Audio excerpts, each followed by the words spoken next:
花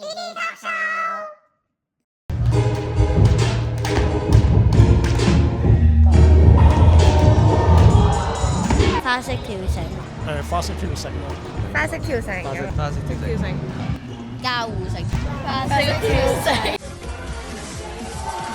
Such control of the 我都都係似花式跳繩。跳舞嘅跳繩，交換繩嗰個。跳繩，交互繩 power 同埋跳舞咯，跳繩咯。 Alright， Yo，what's up？咁啊，歡迎大家翻到嚟呢一個係。哎呦，what's up？好，2、3。OK，歡迎大家翻到嚟我哋呢一個。咩翻到嚟啊？第一次嚟。歡迎大家，我哋第一次嚟到呢個咧 DD Talk Show 啊，係啊，咁我哋呢個新型嘅 podcast 嘅節目啦，係啊嘅，咁我介紹下我自己先，我叫司徒，係啦，咁咧，咁呢個節目想透過呢個節目咧，去提供一個平台，去俾大家咧去發表下對現屆我哋跳繩咧發生咗好多事啦，或者有好多唔同嘅表演啊，或者類型嘅活動咧，咁我哋都可以透過呢個平台去發表下自己嘅意見同埋想法嘅，係啦，咁啊咁樣咯 ，OK，耶，係啦，咁我哋就係主持人咯，就係我哋 Jumpy Show 就係主持人咯，所以 Yo， 我哋係 Jumpy Show。係啊，啱啱介紹完啫喎，唔係我哋 Jumpy Show 咧會係呢個節目嘅主持人啦。咁其實未來咧都想請唔同嘅嘉賓上嚟去同我哋傾下偈，但係今日 budget 唔夠啊，唔係，其實係我哋驚試下先咯，係啊，自己傾下偈先大壓力粗粗試下係啊，先所以我又唔知道觀眾想唔想聽我哋講嘢喎，所以我哋就試下先啦，玩下先啦。睇個反應點係啊咯。，如咁果不如我哋自己介紹下自己先啦，即係我哋可能好熟悉大家啦，但係聽眾都未必好熟悉我哋。咁我個名咧就叫司徒啦，咁就我就跳咗繩應該18年啦，應該係啦，由我小一開始去跳繩嘅，咁想當年喺沙女小嘅時候，咁跟住之後就一路跳到去我哋 Jumpy 係幾時成立啊？21唔係21年，係啊，去到21年嘅時候咧，咁我哋就即係一路嗰段時間咧都係跳緊啲傳統嘅跳繩啦，係咁我哋陣間再即係大概講下係咩嚟啦，咁傳統跳繩，咁之後就開始喺21年咧，我哋就轉咗型啦，咁就去咗玩呢一個舞蹈交互繩嘅，係啦，咁又係陣間我哋再介紹下係乜嘢嚟啦，咁之後就大概就玩到而家啦，咁就所以如果咁樣嚟講咧，就14年傳統跳繩，4年舞蹈交互繩咁樣咯，係。係啦，我係卓琪咁，我就跳咗傳統。我係卓琪啦，咁我就跳咗傳統跳繩就大概16年左右啦，之後就去到疫情後先開始舞蹈交互繩，所以舞蹈交互繩就大概好似2年、3年、3年。嗱，我係沈寶，係啊，咁跳咗繩10分之多年啦，係19-20年到啦，跟住近5年先開始跳交互繩，咁跟住就係咯21年開始同阿 Man 搞 Jumpy Factory。係咯，我就係阿 Man 啦。咁我就跳咗繩20幾年啦，21、22年啦，都好多。跟住同沈寶一樣咯，都係疫情嘅時候一齊開始玩咯。舞蹈交互繩，跟住2年後就搞咗 Jumpy Factory 咯，又一直去到而家咯。最難忘經歷，咁啱入咗一隊世界冠軍隊。叫咩名咧？嗰隊 Super Master。哇 ！Super Master。係啊。咁有邊幾個啊？人生最大嘅禮物就係入到 Super Master。係。然後成世就咁啱攞咗2個世界冠軍，再留喺 Superstar 又再唔小心攞多數一次咁樣，係啦。冇錯，呢個就係我最難忘。其實成個跳繩生涯都好難忘啊！真係。謙虛嘅嘛。唔好意思。我最難忘係14年咯，14年世界賽咯。嗰年世界賽係喺邊度？喺香港嘅。嗰年喺香港世界賽，跟住然之後，因為我之後要去外國交流嗰啲嘢，跟住差唔多成年，跟住嗰年就好似最後一年同佢哋 Super Master 一齊跳，因為我同沈 Sir 同沈寶同一隊嘅，跟住係咯16。你話14係你走之前。係14我走之前咯，係啊！嗰陣時諗住，因為冇啊，你1年之後都唔知會發生咩，即係話就話係話就話即係一齊都會繼續啦。咁但係14之後我走咗1年，跟住好多嘢都唔知咁樣。咁嗰陣時就好想贏咯，跟住爭啲贏唔到咯，跟住仲要係因為自己即係跳得唔好啊咁樣。咁但係最後尾咧又攞得翻喎。係啦，呢個就係以前跳繩一個好估唔到嘅地方，因為以前跳繩咧6個項目咁樣玩 overall 咧，有得追下叫做，即係可能頭嗰啲速度嘅項目，就算有啲咩差池，失咗手又好咁樣，跟住但係後邊都有得追下嘛，又或者前面開個靚頭啦，你後邊都可能冇咁大力啊嘛。其實依家跳繩都唔係冇。少啲咯，唔係冇呢樣嘢，但係大家注重 overall 嗰個程度冇以前咁高。係咯係，呢一嚟啦，二嚟而家少啲啊嘛，而家得翻4個項目啫嘛。但係以前就好似容易啲咯，容易少少，叫做炒極都即又唔算炒得好衰嘅嗰次，係啊，即係未去到包尾咁樣嘅，但係叫做可能第4、第5啊咁樣都叫做仲有得冚下咁樣咯。係啊，咁跟住點解咁難忘就係因為阿 Ken Sir 我哋啊嘛，我哋話因為我跳得衰，跟住嗰陣時資訊未有咁發達，又未咁咩㗎嘛。其實你有冇聽過呢啲？我未聽過呢個真係。咁都好啊，即係。係啊，因為而家比賽就其實你一定會好早就知道答案啦，甚至有陣時可能啲家長仲知得早過教練啦。有陣時。咁但係以前唔係㗎嘛，以前係講緊唔知。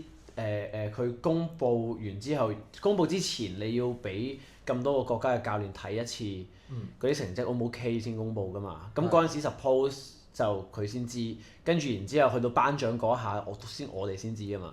咁 Ken Sir 其實 suppose 就一早知㗎啦嘛。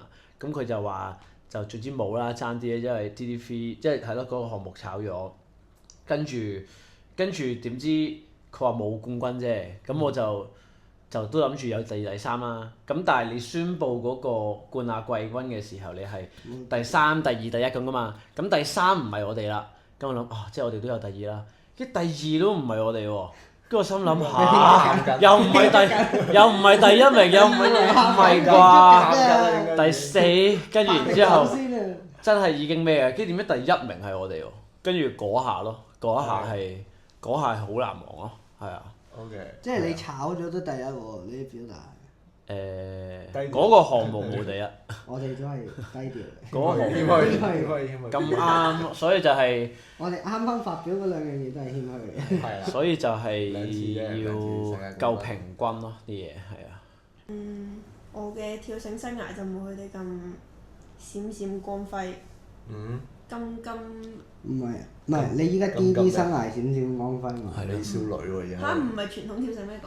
係 DD 美少女介紹翻。我會自己 cut 翻。咩啊？司徒 cut。我 cut 嘅，我會擺曬成。你幫手 tune 下啲色先。全部都係你嘅相。但係佢 tune 色嘅時候就已經攞大。DD 美少女咁樣。傳統跳繩啊，係咯，所以可能最難忘嘅，即係咩都講得。講得。近呢2年嘅 demo 估到喎！我想講，但我驚我估錯。其實我但我又我以為最難忘同邊個拍拖嗰啲。哇！呢啲唔使講啦，但係呢啲我驚之後唔用得。off mic 先講啦。即係本身係諗住講可能即係之前最難忘就可能永遠都係即係返完學就即刻放學去練繩，之後其實冇晒同學校朋友玩嘅時間。但係就係不停同跳繩嘅隊友啊嗰啲就不停有聯繫啊，之後有日加操、夜加操嗰啲都好難忘。但係突然之間聽到佢咁講之後，就諗起最難忘都係近呢2年嘅 demo， 即係點解突然間諗起咧？就係你哋講緊，哎呀第3都冇，唉，第二都冇。嗰陣時我係第一啊！係咪啊？之後唔可以講㗎，調翻轉，死啦！我又兜咁大個圈又兜翻去呢度。原來第一第一 super 耶！你知道嗰下咯，係咯。之後再上一年就係諗住都實冇死啦，點知因為呢個制即係而家跳繩嗰個計分制就改咗啦，我哋就未符合到啦嗰一年，之後就大家都棘到不堪入目啦，所以就係咯都好難忘，所以我已經唔記得咗套嘢係點啦。係咯。少睇翻我都。我冇睇。係講第一年啊嘛。第一年。定啱啱嗰年。你應該講啱啱嗰年係精英賽啊嘛。啱嗰年嘅。精英賽係咯。係，Demo 嘅精英賽最難忘。係嘅，都係嘅。今年難忘啲係嘛？今年難忘。今年難忘啲。OK。好啦，咁咁你係我覺得哇，傳統跳繩啊！我覺得係瑞典嗰一年，16年應該係，因為我嗰一年係啦，我哋好似係嘛，四個都有係咯。我嗰年係純粹係過去玩 IOT 啫，好似即係最入門嗰個國際賽事。IOT 係國際邀請賽。係啊。國際公開賽。打翻個名。國際公開邀請賽。講有幾多個？我哋有 IOT，有 JWC，有 WC 係啦，3個水平嘅賽事咁樣咯，係啦。咁 IOT 係最入門嗰個啦，叫做 OK。跟住就咁，我哋純粹過去玩，但係我嗰陣時就可以去14日，但係我病咗10日咁樣咯，係啊，就係病到應該係落唔到床嗰隻咯。好似咩柏奇？係啊，即係嗰陣時有個好好嘅教練啦，叫柏奇 Sir 咁樣，佢就睇住我去即係照顧我啦，叫做喺酒店係啦。咁嗰陣時就好多謝佢啦，係啊！但係同時間都令我好難忘嘅，因為真係我飛到咁遠去瑞典，我淨係得4日係叫做正常少少咯，個人。咁你比賽嗰日點啊？都係穩穩陣陣㗎，病到。你要跳幾多項目嗰陣時？咁好似即係我哋好似唔使跳足晒全項㗎，嗰陣時係單項咁樣，唔知淨係天科同埋 DD Speed 咁樣嘅啫。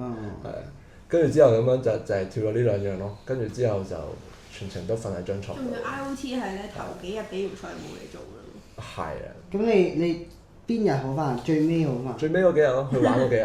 咁得啦，去玩。係得最重要嗰幾日，都最重要。係咯，就係咁樣。係。咁我哋講完傳統跳繩嘅難忘經歷啦，咁不如試下我哋又講下舞蹈交互繩嘅難忘經歷有冇？其實我覺得又或者最行啦，最難忘一定係我哋近排攞咗世界第3啦。咁未試過啊嘛呢啲，尤其是即係全香港都未有一隊試過，咁我哋即係嗰個代表性又或者可能講歷史性啦，即係除日本再加。係啦，竟然可以企喺呢個頒獎台，咁一定係好難忘嘅。一開始跳嗰排都好難忘，因為疫情啦，然後大家就好漫無目的啦，因為未開 Jumpy Factory， 但係唔知跳交互繩嚟做咩，真係純粹係好興趣地，我因為冇得跳傳統跳繩，然後就要揾樣嘢玩下，又或者係我哋本身對交互繩都好有興趣，成日睇片又冇試，咁啱又識咗 Cyrus 同埋小強，係阿 Man 介紹嘅，係啦，跟住就一齊玩咁樣，咁先至開始跳交互繩呢樣嘢。我就最難忘一定係啱啱贏咗第3嗰年嗰個 feel 啦，嗰個 feel 真係咯冇得比嘅，但係其次就係講下其他嘅，就係可能係我頭嗰幾次參加 DDC 香港嘅經歷咯，因為嗰陣時我仲係未完全即係而家都唔係叫完全唔跳傳統跳繩嘅，但係嗰陣時仲更加練得多啲啊嘛，係啦，咁但係嗰陣時冇啊，純粹真係覺得好型好中意，仲特登出去學跳舞，都係因為我咁多年前出咗去學跳舞，所以我先識到小強啫嘛。即係我同小強係識咗好多年。第一次 DDC 香港係幾時啊？參加記唔記得？你好早喎！我唔記得，我好早。係咪 Who？係啊，唔係，再早啲，再早啲。RS Cool 係啊，即係講緊1314。我睇 YouTube 係咯，即係嗰陣時我仲係跳緊 Super Master， 即係仲係要準備緊世界賽啊、亞洲賽啊、精英賽、click clack 呢啲嘢嘅時候，咁啱 Roy Sir 又肯同我一齊玩，跟住仲有邊個啊？嗰陣時好耐啦，阿妹 Sir 啦，阿 Miss 都我見到。係咯，跟住阿沙甸啦，沙甸咩事？沙甸係啊，係咯。呢個已經係後期。後少少咯，即係講緊嗰個時段。傑 Sir 跳 DDC 喎，第一年係。原來傑 Sir 係 OG。傑 Sir OG 啊！即係點解嗰個時間會咁難忘？就係咧嗰段時間都係我啱啱開始排表演嘢嘅一個時間，所以嗰陣時咧就開始諗或者開始去平衡下，究竟跳繩嘅 skills 啊，定係個觀賞性咧？即係呢一啲嘢係啦，即係因為你排傳統跳繩比賽嘢，你係跟 rulebook 排㗎嘛，即係你觀賞性都要有咁，但係 rulebook 我諗佔80%啊嘛，排嘢表演。因為嗰陣時就啱啱開始排表演啊，或者呢一類型嘅嘢，即係總之唔係比賽嘢啦，唔係跟 rulebook 排，冇一個 rules 或者冇一樣嘢去俾你跟嘅嘢啦，比較抽象少少啦，所以嗰陣時咧就好難忘咯，即係咁摸索下，係咁 feel 下應該點做，或者有啲嘢其實唔係好難嘅，但係睇落好好睇嘅，又或者係好多一啲掩眼法咯，即係睇咯 Ken Sir 都教好多呢啲，係啊，所以嗰陣時就好一個幾難忘嘅經歷咯，去排 DDC 係啊。好，咁我咧就最難忘，其實好難分序，一嚟都係因為太短啦個時間，好多嘢都好想講。之後當然第三啦，唔講啦，呢個個個都講。之後可能就係、去日本 battle 咯，就同即係我 Hina 或者冠軍 Tatsuya 咁樣 battle 咯，真係驚到個人硬晒、僵晒，一嚟凍啦，二嚟就真係好驚，驚到呆咗，真係完全唔知自己做緊咩咁樣嘅。之後再難忘啲就係教咯，我覺得就係、當然教只可唔可以教得好好未必，但係帶佢哋落場，睇到佢哋跳得好好嗰陣，嗰種感動咧，我成日都好記得㗎，唔知點解，即係每一次睇佢哋咧，就算隔住個 mon 又好，現場睇佢哋又好，之後就算佢哋跳得好或者唔好啦，都會唔知有種感動就，之後呢個大 F 人就好想喊。第一次有呢個感動係幾時？上海咯，即係第一次同 Jumping Show 第一次同 Jumping Show 出去比賽。我哋係啊。OK。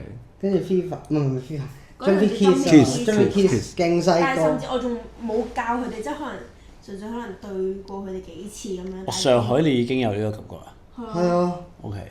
上海都好早期嘅喎。但係就係講2年。我同新寶。不過都係嘅，我嗰次都有嗰一次覺得佢哋開始叫大個啲。我嗰陣又未真係真係教佢哋，但係就係唔知點解有嗰種感動出咗嚟之後就，我覺得搞唔掂啦咁樣咯。每次都有其實，即係近期佢哋啲比賽啊，甚至一啲表演都係，每次睇到都哇！即係好似唔係過咗好耐咁，但係其實哇唔係喎，又好似行遠咗，又行遠咗咯喎，又勁咗咯喎。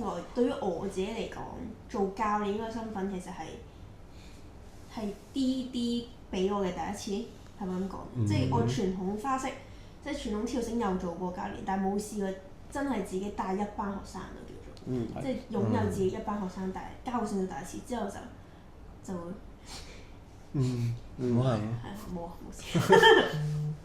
飛行嘅。我咧，我就本身有教開繩嘅都，即係有教 super 啦，係啦，咁就本身都有班學生啦，所以就即係啱啱你講嗰啲咧，即係我唔係冇嘅，但係即係冇咁大感觸咯，已經變咗做即係啦，都係好似慣咗咁咯已經。但係如果講到最難忘咧，應該就係去巴黎嗰次咯。係喎。即係我同你去巴黎，仲有同太多難忘。唔記得咗。呢幾年好似經歷咗一啲上年咧，尤其是完全以前唔會經歷嘅事。係，咁我就即係我講下巴黎咯，就因為巴黎都幾好似幾大迴響嘅件事，好似係啦，咁就嗰陣時就多謝中國香港跳繩總會。係，要嘅，多謝香港，多謝中國香港跳繩總會。係，咁要嘅呢一個，咁首先就多謝俾一個咁寶貴嘅機會我哋啦，係啊，咁我哋就可以真係飛去巴黎嘅，即係當地奧運個場地度做一啲表演啊，同埋一啲同樂咁樣嘅。咁嗰陣時就最難忘咧，就同日本嘅交互繩 OG 啦，咁兩個都有嘅，都有去同佢哋 battle 啊，係啊，咁我就覺得嗰陣時嗰兩場嘅 battle 咧，到我而家我都覺得係好夢幻嘅件事，因為我都即可能講緊2年前，我就仲喺 YouTube 上邊睇緊佢啲片，抄緊佢啲 step，學緊佢點樣跳。但係講緊2年後，我要喺佢面前同佢真係 battle 咁樣去 bat 咧，成件事我覺得係咯，我一嚟覺得我自己未準備好啦，二嚟我又覺得可以同咗啲咁高水平嘅對手去交手咧，我覺得係一件都幾好嘅經驗嚟。好熱血！我覺得最癲係佢仲叫我哋係 bro 啊，大佬，即係哇！應該第一次都係即係突然之間可以多咗成班日本朋友，稱兄道弟咁樣。係咯，同埋我覺得交互繩令到我哋好似淨係係咪淨係咧，或者令到我哋識到更加多嘅朋友，唔同國家嘅朋友應該係話，係啊，唔好話淨係日本。唔係嘅，我覺得都仲有好多唔同國家。拎翻傳統跳繩其實都有呢樣嘢嘅，咁但係我覺得就係交互繩呢個文化咧，比較上可以話係 teamwork， 又或者係一個群體嘅運動咁啊嘛。咁所以其實就係你至少要3個人啦。咁其實但係你任何國家攞住2條繩，一個人入咁就可以啦。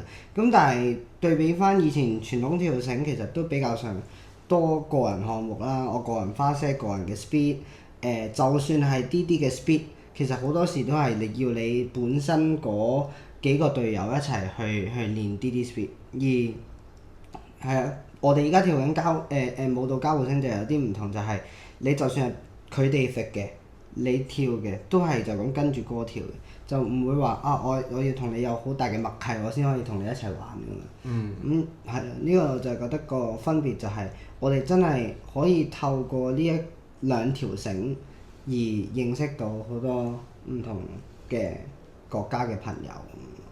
咁我哋即係傾完大家之前我哋喺傳統跳繩同埋舞蹈交互繩嘅經歷之後啦，咁我其實啱啱大家都帶到好多唔同嘅分別出到嚟嘅，係啊，即係啱啱我哋包括我哋講嘅舞蹈交互繩玩嘅比賽啦，同傳統跳繩嘅比賽咧，都有好大唔同嘅。就算玩法啊、評判啊，甚至可能啱啱卓琪有講嘅教班上嘅，都會有好大唔同嘅分別嘅。咁你會覺得即係可唔可以類似舉啲特別啲嘅例子，話真係大家可以容易啲區分到傳統跳繩同埋舞蹈交互繩嗰個分別咧？計分嘅方法。計分。好主觀同好客。Double Dutch 係計分係有邊幾個範疇？計分同埋教學。係啦，計分同教學，即係玩法啦，玩法同埋個教學上個分別喺邊度？我會覺得係個出發點咯，即係你學呢個運動嘅出發點個分別咯，都係啦。咁傳統跳繩嘅一啲比賽嘅項目就係一啲30秒嘅，即係一啲速度項目，係一啲好競技性啲。係啦，競技性咯，即係佢係快你一下就係快你一下啦，即係你係爭一下你就要練，咁你點樣可以進步多一下咁樣，即係全部都係。好咁樣去練嘅，你有一個方式咁樣去練嘅。咁但係舞蹈交互繩嘅就係有好唔唔同嘅觀點就係你做起上嚟係嗰個目的，你就係想表演俾人睇咯。即係未必我係真係要跳到好快，或者我可以用另一啲形式去做一套我覺得好睇嘅表演俾你睇嘅，係啦。嗰個出發點有啲唔同咯。呢個舞蹈交互性比較上就係想表演自己、表達自己，係啦。我有冇一個冠軍，又或者我係跳成點都好，其實都唔係一個最重點咯，係啦。我自己嘅角度就係咁樣。我覺得嗱，評分上其實就好似傳統跳繩係一個競技嘅運動咯，即係如果講評分上，所有嘢都係有白紙黑字寫住嘅，即係大部分嘢你都係可以跟住個 rulebook 去砌你套花式。咁當然都有一定嘅自由度，例如音樂啊，你做嘅動作編排啊，諸如此類啦。咁但係比較上就限制會多咗，又或者你可以跟嘅規矩亦都多咗啦。咁但係 for DDC 或者我哋叫舞蹈交互繩嘅比賽入邊呢，主要嘅計分方法都比較上主觀嘅，係啦。咁DDC 嘅 routine 入邊都係得嗰五個範疇，有冇記錯？係差唔多。Turner、jumper、stage、expression、 music 好似係。music。跟住就再有 bonus 啊 mistake 係咁咯。咁所以其實主要個自由度亦都真係就再大咗啦咁樣。咁所以呢個就係個運動嘅分別啦。又或者係佢哋傳統跳繩喺運動方面出發，而舞蹈交互繩就喺藝術方面出發啦。咁而我覺得教小朋友呢，就係、其實係教緊好唔同嘅嘢。一個就係叫做你要不斷嘅 intensive 訓練咁樣，傳統跳繩就係咁。你越練得多呢，基本上呢，你嘅表現呢，亦都會即係隨住你練嘅次數啦，亦即係點都會有啲進步嘅。咁但係我覺得交互繩係唔同嘅地方呢，教小朋友係要佢去放開自己去感受多啲自己，即係無論你講緊跳舞嘅動作又好啦，雖然我都唔算好啦，但係你你好好啊！唉，講呢啲啊，新嘅。O.K. 即係費事唔開心。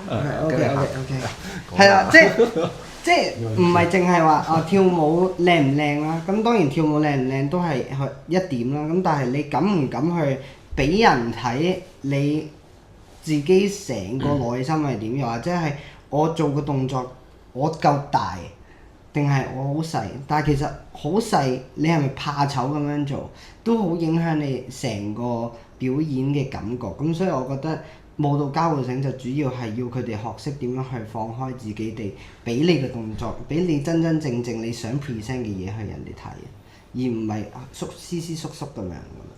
舞蹈交互繩咯，係啦，即係好個人化所有嘢，即係你點編排都得，即係你中意點玩條繩都得。你可能本身你好多 release 嘅乜都得，或者你跳舞風格好唔同嘅，有人可能好水係嘅，好爆嘅，或者 locking 乜都有嘅，或者可能真係群魔亂舞咁樣跳，可能都好好睇。所以一樣好主觀啦，之後好自己。但係就算喺傳統跳繩方面，就算你係點樣多個人風格都好，都係好框住咗，似係一嚿石頭，即係不停雕琢，多過似一嚿海綿，不停吸水咯，可以。即係點講呢？哇！即係好固有嘅傳統跳繩，你可以雕琢嘅範圍。邊個係石頭？邊個係海綿啊？海綿係啲。石頭係傳統跳繩。佢又真係講得幾好。你雕琢極都係一嚿石頭。當然跳繩本身一樣都係無止境嘅嘢，但係好點講呢？你即係好傳統跳繩就係你有嘅風格又好，方式又好，都係好。都俾一個 rule book 啦，所謂嘅嘢規限住咯，係啦。即係你可能最多你平時用啲歌好快，你啲繩速好快，要係你 style。即係自由體操咁樣，咁你都係有你一定要有你要攞分嘅嘢要做啊嘛。咁但係你拍 call 嗰啲你冇噶嘛，你拍 call 嗰啲就咁打到一個翻，哇搏到一個好型嘅翻，咁就係咯，即係講緊嗰啲觀眾中唔中意啊？做啲嘢。點解我講石頭同海綿咧？可能教都一樣，我覺得。即係你教，你都係教傳統跳繩，可能要好 hardcore 嘅，即係不停執到你乜乜乜點都好。但係你做教嗰個角度咧，你係要不停，真係要不停出去吸收嘅，你先俾到啲小朋友咯。即係唔係話傳統跳繩唔得，但係你要吸收嘅嘢更加多咯，即係唔局限於你嘅動作啊，你嘅跳舞嘅風格啊嗰啲嘢，甚至可能你點樣去表達你自己，即係點樣去有個感染力都係要學或者點教。要教嘅嘢。係啊，即係唔會有一個咩教練指引，就係你要點樣教你嘅小朋友有感染力，點樣可以教到佢好有颱風咁樣，好難。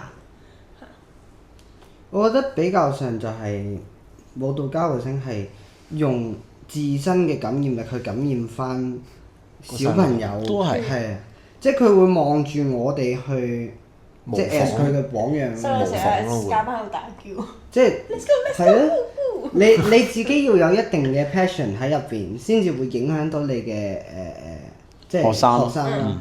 但係而傳統跳繩其實好講學生自身，我對於跳繩繩感嗰啲呢樣嘢，我想唔想去繼續練快啲，練快啲，係啦。咁即係我唔係話教練冇用啊，但係教練會喺一啲好 physical 嘅 technique 上去幫助佢，但係佢自身去想繼續進步。但係我覺得交互繩就係比較上都會睇我哋嘅老師。可能係一個 lifestyle 咯，比較上似係啲即係你要教或者你要學，其實未必係真係佢跳嘅嘢咁簡單咯，而係可能佢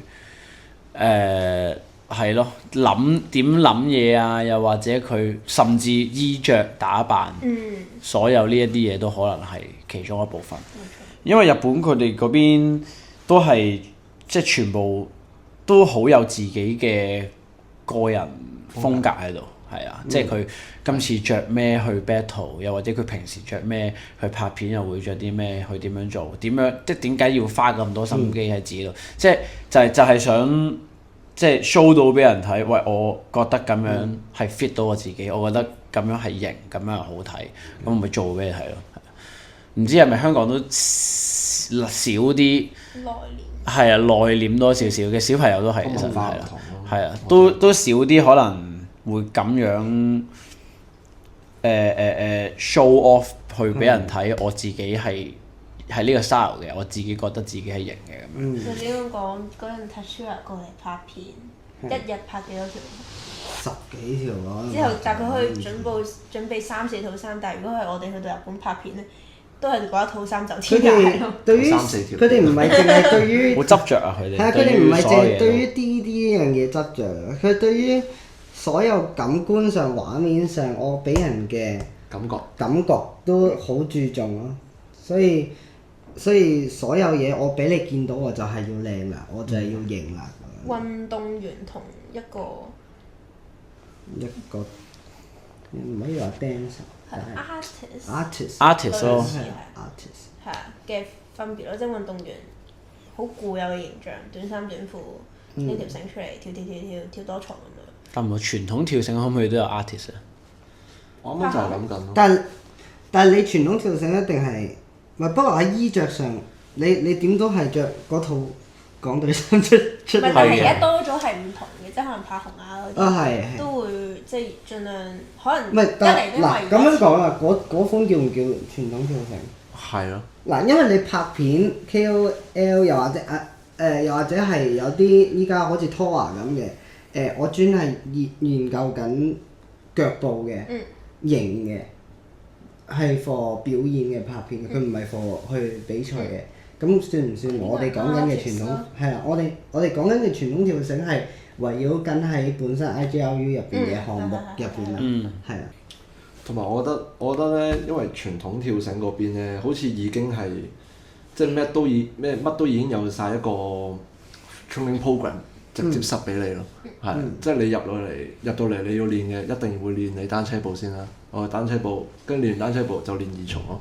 係啦，練 speed 嘅二重啦，練二重之後就會練3分鐘啦，練耐力啦，然之後咧練呢一紮嘅速度項目之後咧，仲要練花式咯，係啊，咁你花式都有 level 1、2、3、4、5、6、7、8咁樣嘅唔同嘅 level 動作去練咯，即係一切好似已經安排好晒，你跟住呢本嘢去學就得啦。但係跟住就揾翻你最強嗰幾個項目就你就係跳呢個啦，你跳呢個啦，你跳呢個。所以其實我係從來冇跳過30秒二重跳嘅。係啦，即係我都冇跳過 single speed 嘅。所以係啦，呢個亦都有少少。睇先，嗰啲唔係佢係有跳過 single speed 嘅喎。所以就係唔應該咯。大家睇翻我哋2023年世界賽係啦 Superstar 世界賽，佢係去咗跳4乘30秒嘅。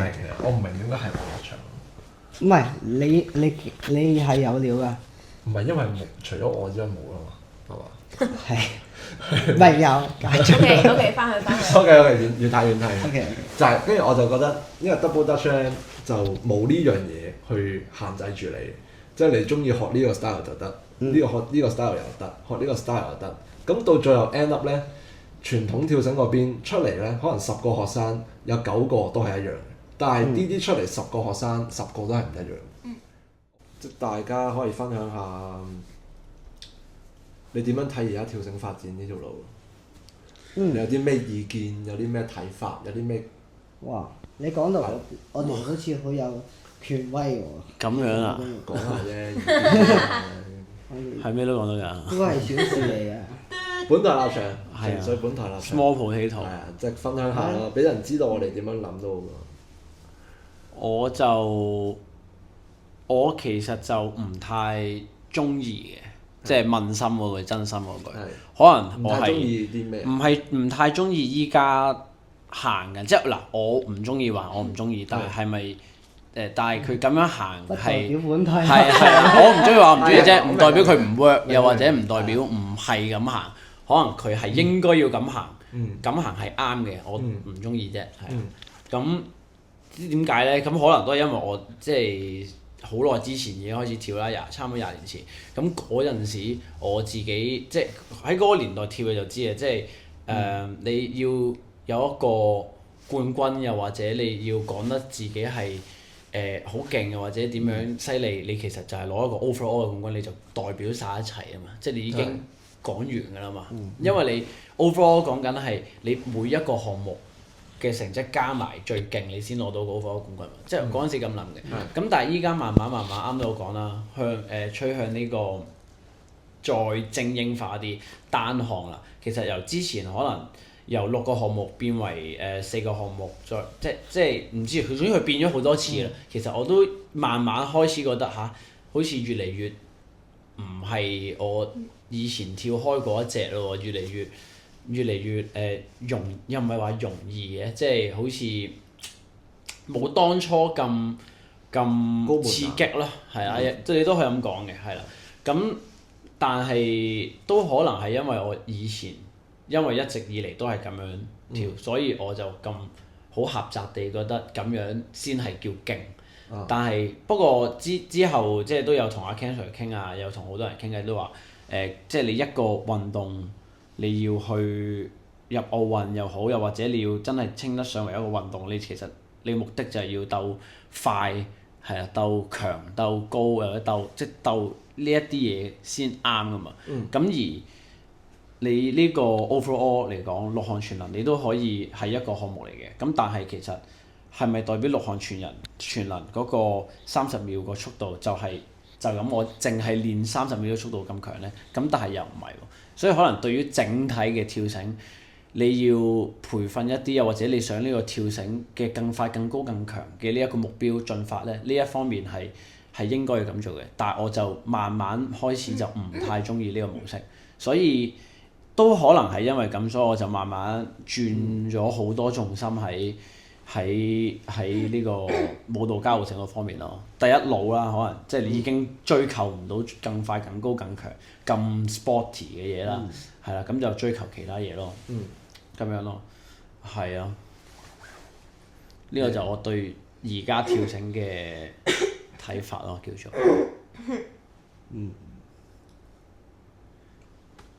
同埋覺得跳繩好傷添啊！即係衰啲講，都真意外嚟講咧，即撇除意外啦，撇除即係打翻又或者你練 power 嗰啲即係撇除呢一啲，你可能你接觸啲身小心少少，你都可能會避免到。但係講緊係你勞損係啊勞損呢啲真係所以我覺得太細個去 train。你講舞蹈交互繩都可以好勞損，只不過我哋可能即係叫個強度唔似日本，但係你睇下日本嗰啲都好多又硬膝頭咩嗰度咩咁樣。係啊，特別做運動就難免少不免會有呢啲就一定㗎啦。咁但係咪要6歲5歲7歲就開始要取佢先？係啦，但係你一個 sport 你要去30秒跳到過110下嘅，過115下嘅，你會唔會等到佢8歲先練啊？會唔會等佢9歲先練？所以呢一個我都係係咯，開始慢慢覺得唔係我太想做嘅嘢啦，係啦，唔係太想即係覺得唔係咁好啦，咁樣先至多擺個重心多少少喺舞蹈交互繩呢邊咯，係啊。當然可以好科學，即係再科學啲去研究。即係如果跳繩再發展得勁啲啦，真係有啲好科學嘅研究係可以研究到，即係咩歲數學係最好咧？真係，而你要點樣訓練底下你嘅身體會冇咁傷得咁犀利？因為你跑步啊、籃球啊、K 卡好多科研嗰啲啊嘛，即係你有好多嘢研究點樣可以跳高啲，點樣可以，但係你跳繩就冇呢啲啊嘛。阿潘話着赤足鞋。赤足鞋，我哋未接到啊，唔講啦。我哋接到先，我哋接到先，我哋接到先講啦。未試點知啫？開放廣告咁樣就歡迎指點。風氣。所以真係要搞精英化之餘，可能都要睇下呢啲問題啊！真係好傷㗎跳繩。但我覺得而家跳繩發展得好快。即係比起以前，即係按個急都係按個運動員本身嚟講都好快，即係依排即係跳翻繩啦，跳得好快，跳得好快，定咩啊？你講緊？相關係啊，即係佢哋嘅 level 跳得好快，佢哋隻腳都跳得好快，或者佢哋學嘅嘢唔知點解比起以前更加快咯，即係比起我哋之前。個上手能力係，即係一件好嘅事嚟嘅，我覺得依樣。但係對於我哋呢啲即係想有跳翻嘅人就好。哦，即係反而跳繩個門檻高咗啦，而家。係啊，即係如果你想再跳翻咧，係啊，其實係冇可能。真係啊！睇你係睇參加咩比賽咯。想翻去咩程度？雖然我本身我唔係諗住。睇你為咩而跳啊？係咯。即係所以我而家係為咗開心，所以我報 master。但係我覺得呢個情況係好合理同好正常，即係你無論咩項目啦、游水啦、跑步啦，咁你實有人破紀錄，實會快啲，實會有一堆人可以練勁啲。但係佢哋係怪獸式咁樣進步，而家我即係當啲花式嘅嘢。我覺得係。即係可能1年前。其實某程度上，我覺得都關係。依家教練就係以前我哋呢個年代跳繩嘅人，咁本身嘅能力上又再高咗啦。咁大家知道啲竅門，我係練呢個動作其實點樣？咁佢哋知道嘅知識，咁到佢哋去練其他動作嘅時候，佢哋就可以用我哋原有嘅知識去做。咁而到我哋依家見到嘅小朋友再去教下一代嘅時候，我相信就只會越嚟越勁咯，即係你呢個邏輯嚟講。我純粹覺得依家跳繩嘅環境，所有嘢無論係玩法上，又或者其實我哋依家淨係睇可能傳統跳繩嗰邊嘅玩法上，但係其實原來跳繩呢樣嘢喺隨住發展嚟講，已經係好多唔同嘅比賽啦、唔同嘅玩法啦出現咗。咦？又講下交互繩就係最即係奇妙就係，不過其實跳繩都得嘅，可以同唔同嘅 sport 啦，去有唔同嘅合作啦。即係之前施寶成同我哋有即係叫做佢踢住波，我哋跳繩啦咁樣。又有之前同我哋玩過舞獅啦，管弦樂。係啊，管弦樂啦。咁其實即係因為交互繩比起傳統跳繩表演嘅機會多啲，我覺得係啊。即係嗰個因為我哋就係為咗上台，我哋就係為咗表演啊嘛。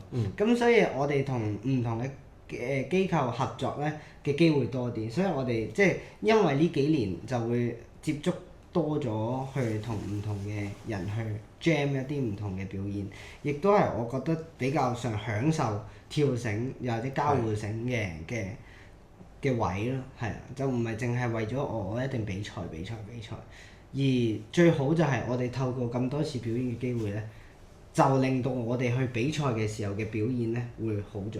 但係正常嚟講，傳統跳繩我唔會因為我上台表演咗，然後我去比賽嘅時候我會跳快咗，所以唔會跳快咗嘅，但係所以完全兩回事。但係你嗰個面對觀眾嘅壓力，又或者你唔會咁協場，呢個係有幫助嘅。有真嘅。即係你或者你一啲個人嘅freestyle 嘅項目，呢一啲你嗰個面部表情而家都計分㗎嘛，你嘅動作啊，所有嘢做得靚唔靚啊，成呢啲都係，呢啲會有幫助啊。但係講緊你對你嘅速度上、對你嘅耐力上、對你嘅體能上就唔會有幫助咯。係啊。冇錯。或者最近而家 DD 嘅發展我都覺得幾好，即係可能以表演嚟睇，即係我哋自己表演嚟睇，即係越嚟越多人認識呢樣嘢咯，即係唔會再係開心啦。不過發現咗都係即係多數都係仲係講跳繩啦，係啊。純粹未分得清啦，但係可能都會。你介唔介意咧？其實一開始係有少少，反而依家我覺得嗱，我覺得舞蹈交互繩係跳繩嘅其中一個項目咯，即係因為 as IGRU 下邊佢嘅項目，我哋都只係其中一個項目啫，即係只係我會歸納我哋係叫做舞蹈交互繩，其他嗰啲叫做傳統跳繩，但係我哋都係跳繩，係啦，所以係咯，咁但係人哋學嘅時候就要去睇下啊，我究竟係想學傳統啊，定係想學舞蹈交互繩咯？因為呢個就真係有分別啦。但係而我講個項目，即係好似足球同花式足球，你都係會話啊嗰個人踢波，但係即係係咯咁咯。或者人哋真係可能講咗花式跳繩嘅時候，我哋再同佢講翻啊，我哋係舞蹈交互繩，人哋都會好樂意聽嚇，咁有咩分別啊咁樣，即係起碼佢哋願意去了解，哦原來兩者係有唔同嘅，或者佢哋可能遲啲睇到呢條片咁 keep 住睇之後，都分得多啲都好咯。其實本身我哋都好執着，即係我哋開 Jumpy 之後，係啊，好執着，係啊，特登改埋呢個名。係啊，點樣去俾人知道有咩分別咧？我覺得係有需要俾人知道個分別嘅，但係慢慢你就會覺得其實大家都係做咗同一樣嘢。係啦，大家都係跳繩，咁只不過係個項目上嘅有少少唔同嘅分別啫，咁係啊。係咯，即係計分上嘅有少少唔同啫，純粹我覺得係，即係好似日本咁，你都會見到一啲好 fusion 嘅人去玩，都贏到一啲傳統。咁佢哋又係咪傳統跳繩咯？即係佢哋用 fusion 嘅嘢，用舞蹈交互繩嘅嘢玩翻傳統，贏咗傳統喎。咁佢哋又叫咩咧？所以又係咯，我自己開始都慢慢冇咁執着去呢樣嘢，反而係執着緊係究竟你跳呢樣嘢嘅時候，你個心態係點樣咧？呢個先緊要。係啊，你比賽得嚟，你都可以好表演咁樣去比賽嘛，可以好有型、好有自己 style 地去攞分㗎嘛。係啊，咁樣咯。或者呢個可能就係而家睇即係傳統 DD 同埋 fusion DD 佢哋做 step 嘅分別咯。即係傳統 DD 而家即係越嚟越多人做 step，其實好開心嘅，即係大家學嘢越近咯，開始呢兩嘢。即係除咗係因為規則所限或者係啦嗰啲嘢啦，但係所以如果有啲人話啊，我跳傳統跳繩好悶啊，淨係跳多重啊成，其實會唔會係因為佢哋自己本身唔去，即係個能力唔夠去令到我跳嗰個花式係可以 entertain 到人咧？即係好似以前我哋一改制咧，咪好多人會話啊，我一定要爆好多重，咁先至可以攞到分。但係其實可能我爆好多蟲，中間我都有好多嘢可以攞個令 presentation 令到我嗰套花式好睇噶嘛。即係唔係話啊點解何柱霆都可以咁勁，都可以咁好睇，佢唔識跳舞噶喎。咁所以我覺得係個自己喺嗰個編排嘅藝術角度，又或者編排嗰個唔同類型嘅花式點樣去配合音樂，去令到件事好睇。所以唔係話我如果玩傳統跳繩，我就完全冇咗一個好睇嘅元素咯。個人特色咯，同埋唔係同埋啱啱講錯咗我哋嗰個 DDC 評分咧，突然間醒起嗰個準則有一個應該係originality，係啊，原創性或者你係咪真係好個人咯？係咪真係好有你個 team 嘅風格啊？成獨特性係啊，咁樣咯。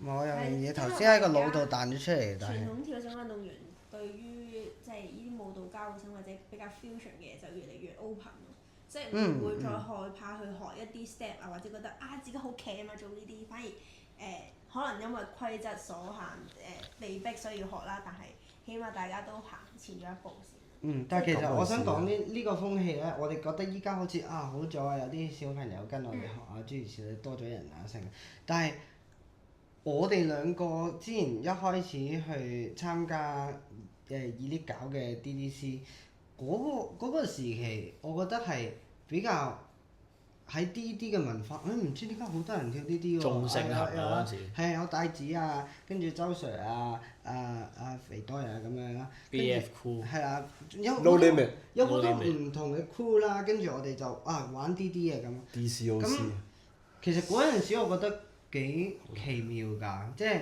大家都係唔識，跟住大家一齊去試去。一齊研究呢樣嘢咯，大家都係傳統跳繩人。但係去到而家就係唔係應該話嗰陣時佢哋可能我哋咧全部人咧都係為咗個興趣試下，咁但係始終都係運動員咁，所以最尾就冇再繼續 focus 喺呢件事度去搞啊，去成啊，去學啊，去練啊咁樣。咁但係去到而家開始最開心就係我哋開始將佢變做一個比較專業嘅事，係啦，又或者比較上真係一個項目啦，咁係啦，咁好事就係新嘅人。我見到舞蹈交互繩同跳繩我真係中意跳舞多啲，又或者我中意藝術多啲，表演多啲咁我學呢樣咁啊。咁但係舊嘅人可能我已經本身跳咗繩好多年，到而家你哋原來咁即係跳咁難嘅舞，又或者難啲啦比起以前，又或者你表演嘅時候咁細個都可以咁有型嘅咁，跟住到佢想跳係啦，就會有啲卻步啦咁咯。同埋害怕轉變。咪依家係有個斷層喺度咯，因為以前我哋因為依家就係有一班小朋友啦，我哋開始而大嘅我哋呢一班啦，有 Roops 啦，又或者有周 Sir 啦，佢哋嗰邊啦，係咯，即係有大班有，但係中間又而家就冇咯。而家講緊中間嗰一層，其實正正就係好多年前我哋玩ELITE搞嘅 DCOC，我哋嗰陣時，我哋咪就係中間嗰層咯。即係依家就係冇咗呢啲中間嗰層嘅人，去研究又或者去做呢樣嘢咯。所以我覺得而家中間嗰層嗰啲咧，一係就真係跳緊舞，完全跳緊舞；一係覺得完全跳緊繩，你好難突然間轉變。係啊，但係我哋以前都係唔敢嘅，即係我哋教得專業咗。唔係係啊，呢個係㗎，因為我哋而家冇一個比賽或者冇一個地方去，因為以前就有ELITE DCOC啦。咁依家雖然都有個香港嘅 DCOC，但係而家係嚴肅好多、認真好多，真係我哋。一嚟就精英賽。係啦，所以所以就 JYS 啊。你頭先講 DCOC。sorry，DDC。好。係咯，即係而家嘅 DDC 就嚴肅好多，同埋即係真係要有真係爭嗰個資格啊嘛，爭個世界賽資格。已經講完未㗎？我都唔記得咗講到邊。DDC 嚴肅。係。由呢度開始。係咯，即係依家嘅 DDC 就比較嚴肅啲啦，真係要為咗個資格啊嘛，即係為咗個去世界賽嘅資格而比，所以其實基本上你唔係諗住去嘅話，基本上你就未必真係會花時間去做呢樣嘢，所以可能而家香港嘅 DD 就係爭一啲門檻低少少嘅比賽去課翻中間嗰陣嘅人咯。所以而家我哋就做緊呢樣嘢。所以我哋喺4月4月4月19號有我哋嘅 Jump Your Style JYS。你想試下將你嘅諗法即係喺平時跳繩比賽用唔着嘅嘢，咁你呢個比賽就用得着啦。又或者你咁啱儲夠4個人，又唔想諗嘢，就可以參加我哋嘅4人套路啦。即係我哋一直都喺度諗緊可以點樣搞一啲比賽係唔好咁高門檻，即係可能 battle 嚟講唔好，可能除咗小朋友啦，大人反而我哋又係一嚟就 DD once，一嚟又係去once final 啦，所以就係好大壓力咯。如果去玩嘅話，尤其同埋DD contest 啦，又係一嚟就已經要去世界賽啦，係啦，所以冇咗個階段。係啊，冇咗中間嗰層俾大家試啊，或者玩下，俾大家體驗下先啊。即係如果想試嘅，咪可以輕輕地，即係好似除咗精英賽，我哋有分齡賽，都仲有其他屬會搞嘅比賽，即係俾大家試咯。同埋個文化緊要啊！即係一齊玩下，一齊去係啊！日本都係啱，即係都係慢慢由大學咁樣開始就做到而家咁樣，所以冇怕醜咯。所以大家報名，嗰隻手。配翻段音樂。咁就今集就去到呢度㗎啦。嗱，係嘛？如果下次你有咩嘉賓想見啊，又或者有啲咩有咩嘉賓上嚟啊？係啊，又或者有咩嘉賓上嚟啊？又或者即係覺得我哋仲想我哋講下啲咩咧？咁樣咩題目咧都可以留言講下。Like，雖然我知可能冇乜人留言，但係希望你哋睇下啦。希望大家有睇到嚟呢度啦。係啊。再見啦，大家。Yeah。Love you。殺青。